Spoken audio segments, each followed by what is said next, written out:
Hi everybody, thanks for tuning in to Beauty by SOOO on my YouTube channel. I was inspired today, as I very often am, by what I'm wearing on what the heck am I gonna do for my makeup. Show you how I would wear pink on my skin, on my eyes, because pink is such a pretty color. A pink sweater on any skin tone automatically brings out the color in the lip, a bit more of a flush in the cheek, and it's such pretty tones to enhance those natural colors that are found in your skin. So I thought, hey, let's show how to wear pink, because you can wear pink no matter what your skin tone. If it's the richest of rich to the fairest of fair. I am a light skin tone right now, so I'll be talking to more of that fair skin tone and colors I choose, but hopefully you find this inspiring no matter who you are. So the first tip on when you're gonna do pink is two huge things. One, make sure that you've done eye drops. Yes, I said it, eye drops. I was just looking here, but I left the eye drops in the bathroom. Because pink often you can help, like, well, doesn't help is like the wrong word, but will enhance or bring out the pink around your eyes, and then you look like you've got like little rabbit eyes. And rabbits are cute, but they have pink eyes, and you don't want to look like you have pink eye. Ugh. So what you want to do is make sure, one, you've done eye drops before you go and do any type of pinkish or peachish tone around your eye. And then second, make sure that you've got a flawless base. So I did my foundation first before I tuned in to talk to you all with Bobbi Brown's awesome new Skin Longwear Weightless Foundation, SPF 15. It is oil-free, but I love it because it gives that matte, flawless, full pigmented coverage. Feels weightless, feels like I'm wearing nothing on my skin. And today, because it is December, it's drier, it's cold, I'm feeling I prep my skin with hydrating face cream from Bobbi Brown. So once you've prepped, and I did a little bit of under eye concealer, my go-to must-have is the Instant Full Cover Concealer from Bobbi Brown. It's awesome product. And again, I'm using it in beige. So I've got beige foundation on and beige Instant Full Cover Concealer. I did my brows a little bolder because, again, it's gonna help to define my features, and I'm really into this like bold brow thing. So once you've set your face with foundation, I did want to re-highlight this must-have product. It is Nude Illuminating Finishing Powder. So this is an awesome product for all skin types, whether or not you're dehydrated, you are oily. It does have a bit of a sheen to it, but this Nude Illuminating Powder, I'm using it in a color called Buff, or no, yeah, oh no, I'm using it in Bare. It comes in 9 shades, and you'll see whatever one sort of helps to reflect your skin tone. You can see there's different powder shades in there. Some are matte, some have an illumination. This formula actually helps to absorb excess oil, but gives a bit of a glow. And I just love it for setting my makeup. And I thought, let me just show you this tip, because even if you have super dry skin, this powder is an awesome product to have on hand. So now that you've got this flawless skin or flawless face, you want to start adding color. And when you're going to do a monochromatic pinkish or peachish tone, it's great to start off actually with the cheek, because that'll sort of set the depth of tone that you're going to go for. So there's some great products I wanted to play with, or have been playing with. This is Retouching powder. It's so awesome. It's super sheer. We use it all the time on runway. It gives a super retouched pink flush. And if you can see, it looks super subtle, and it definitely leaves more of a powdery finish. It's like a soft matte. So it really looks like the skin. Mind the brush hair here.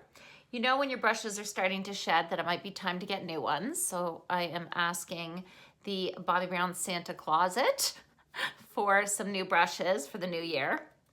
And when you apply blush, make sure that it's up high enough. You can see that starting at the apple of the cheek, because I'm smiling, blending it back towards the top of my ear and down. It looks more of a natural flush and it's super pretty. I might add a little bit of highlighter at the end, but this goes to show how much you can apply, and I will never say no to more blush. Ever. You can always do more blush.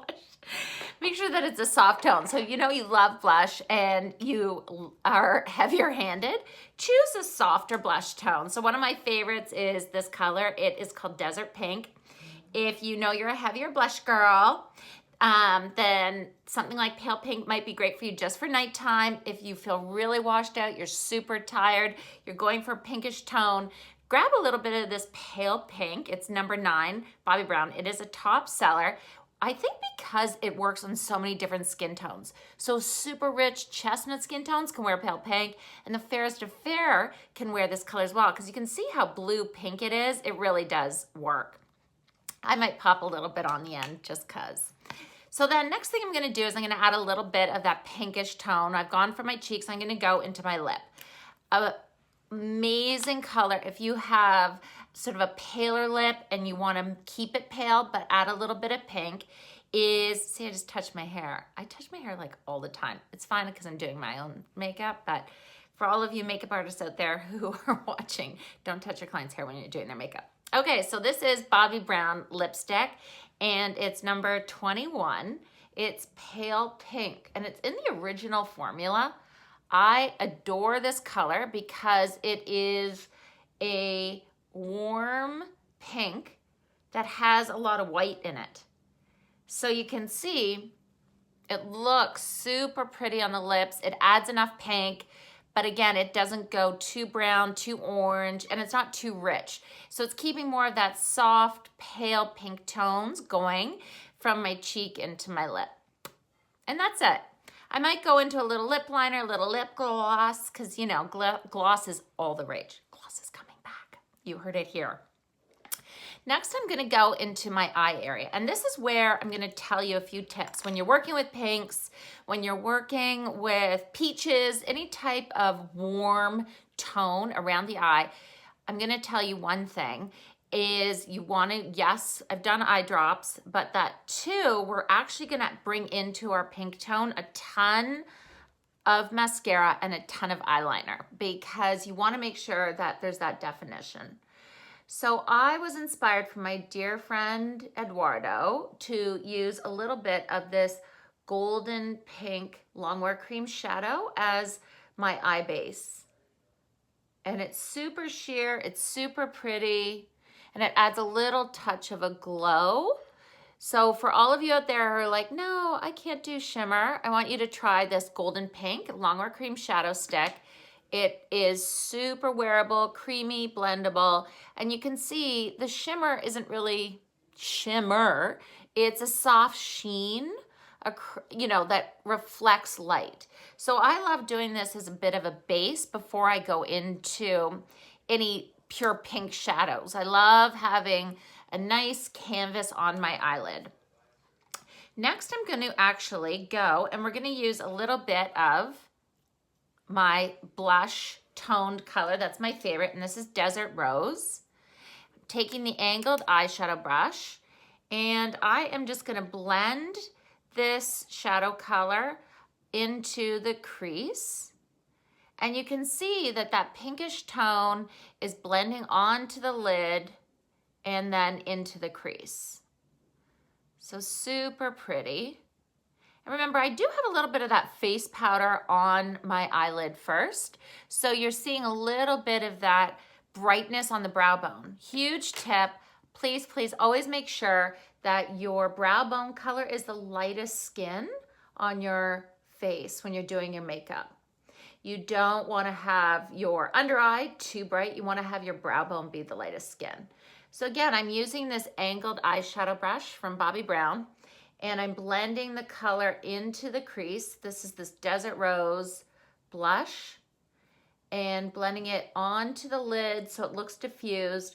But because I am tired, because yes, I'm a working mom, I am always trying to brighten up that deep inner corner, the gray that I've neutralized with my concealer. So I love having that little bit of shimmer in the inner corner And then I'm bringing that pink Desert Rose blush. If you have pink eyeshadows at home, you can definitely do this. But you can see that just by doing that, it looks pretty and I don't look too Easter bunny rabbit eye. You know, I do love Easter because it's around the same time as my birthday. Total Aries. So here I am, I'm blending the color. I just added a little bit more. And this is where the big tip of making sure that you do eyeliner is super important, because yes, you could just do mascara, but the pink shadows could come out, you know, and bring enhanced pink in and around your eye.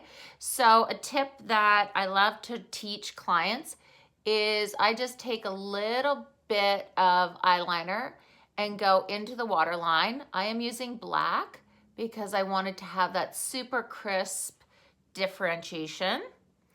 And I'm just going to go up under my lash line. I'm not going to do a liner on top of my lashes. This is purely, ooh, that tickles. This is a really good brush. You know you're tired when like brushes tickle your eyes. This is the Ultra Precise eyeliner brush. It is amazing for doing really thin lines and not having too much product come off. So really finite, detailed line work. This brush is amazing to have, the Ultra Precise eyeliner brush. And I'm just gonna bring out a little bit of a flick and a little bit of a flick. It's literally, I feel like I'm drawing with a pen, like those felt tip Sharpie pens. And I love pulling on my eyelid just a little bit so that I can get right into the corner. I'm keeping the skin tight because, again, everything I feel is getting less and less tight. So just by pulling on the skin around my eye, I feel that that just keeps it tight. I am going to go for a handy dandy must-have, always on hand Q-tip. Keep a bunch of these wherever you are doing makeup. I even keep a few Q-tips in my makeup bag when I'm doing my makeup on the train.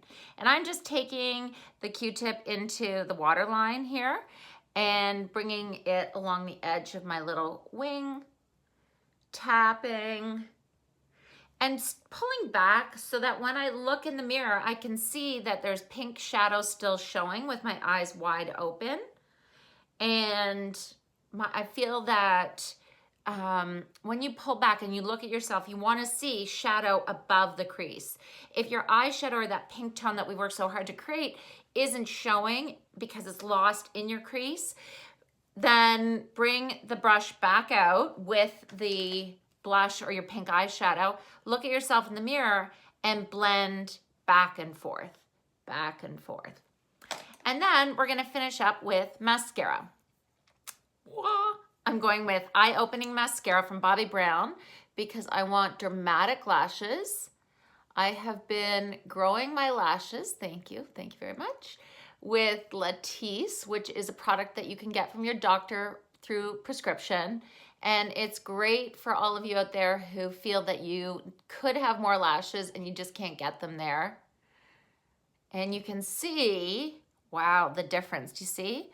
This is one, I consider one good coat of eye-opening mascara, and this is with no mascara. So you can really see the difference, that making sure that you pair mascara with your colorful eyeshadow is a must-have. And make sure that it's really, really black. What's amazing is at Bobbi Brown, they don't even make a brown mascara, because a black mascara, even on the Fairest to Fair, one coat in a softer, more natural formula will look pretty. It won't look like too much. If you saw on my Instagram lately, I did a young tweens makeup, and we even used black mascara on her. So even all the young girls out there, I do show softer formulas, but it is a black. Brown, clear mascaras can be fun to play with, but they're kind of wimpy. And as we're getting closer to 50, we don't have time for wimpy. We just go for it. So here I am, I've been talking and applying. Of course, I've got a smudge on my brow bone, and I don't panic. I'm just continuing to use the tip of the mascara wand to help separate the lashes. And then I'm gonna grab my handy dandy little Q-tip. This is why I love not editing, because all these things happen in real life and I still always wanna show you how to fix. So now, remember, one of my biggest tips is pull back, look, what else does it need before you say, ooh, je suis formidable. That means I'm famous, or no, I'm feeling fabulous. Okay, so I have to work on the French. So I'm gonna grab a little bit of pink highlighting powder, and I'm just going to take this pink highlighting powder and dust it where the blush and my concealer meet, here at the height of the cheekbone, and again on the other side. And voila. I'm gonna take a little bit, whatever's left, just on the bridge of the nose, not on the tip of the nose. And here I have my pink sweater inspired makeup, pinkish tones in the eye, cheek, and lip. Mwah, mwah. Thank you for subscribing. Hope you feel fun and pretty wearing pink. See you next time. Mwah, mwah, mwah.